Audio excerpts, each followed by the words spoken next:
alaykum. Doimo bizni ijtimoiy tarmoqlarda kuzatib borayotgan kuzatuvchilarimiz yana bir fayziy xonadonimizga tashrif buyurdik. Qizlari, qudalari, yaqinlari bilan birgalikda bizga mana shunday go'zal bo'lgan iltimoslarni, ta'riflarni bildirib o'tgan musofirdagi o'g'illari bor. Gulsaraxon opajonimizni, ya'ni Tolib akani aqli ayollarini Shuhrat aka, Shahzod aka degan o'g'illari bor ekan musofirlarda. Onajonimizning bugun shukrona ayyomlarida ishtirok eta olmasmiz, ammo ularni chindan dildan yaxshi ko'ramiz.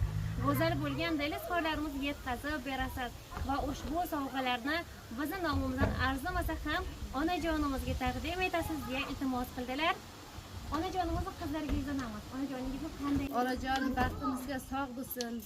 Har doim mana shunday tug'ilgan kunlarini qilib yurish nasib qilsin hammamizga. Mashalloh. Bizni yana bir yaqin insonlar, mehmonimiz tashrif buyurdilar. Qudalari ekan.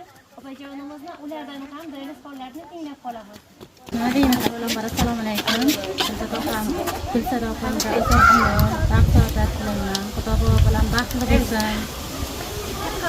Bolalarni huzurini ko'rsin, hoji ona, hoji ota bo'lsin. Shuhrat kuyovimizga ishlari rivoj bersin, Allohim iloyim. Yaxshi ishlab ketsin, faxrlari bexatar bo'lsin. Nasib qilsa, ayas bilan dadasini umralarga, hajlarga yuborish nasib qilsin. Mashalloh ilohim, har bir go'zal niyatlaringiz amalga oshsin. Bugungi tug'ilgan kun sohibamiz ilohim 100 yoshda kirib yashamoqliklarini tilakdoshimiz. Bizni kuzatishda davom eting. Eng qiziqlari hali oldinda. Yo'qsa chiroyli qilib layklardan bosib boraverasizlar azizlarim.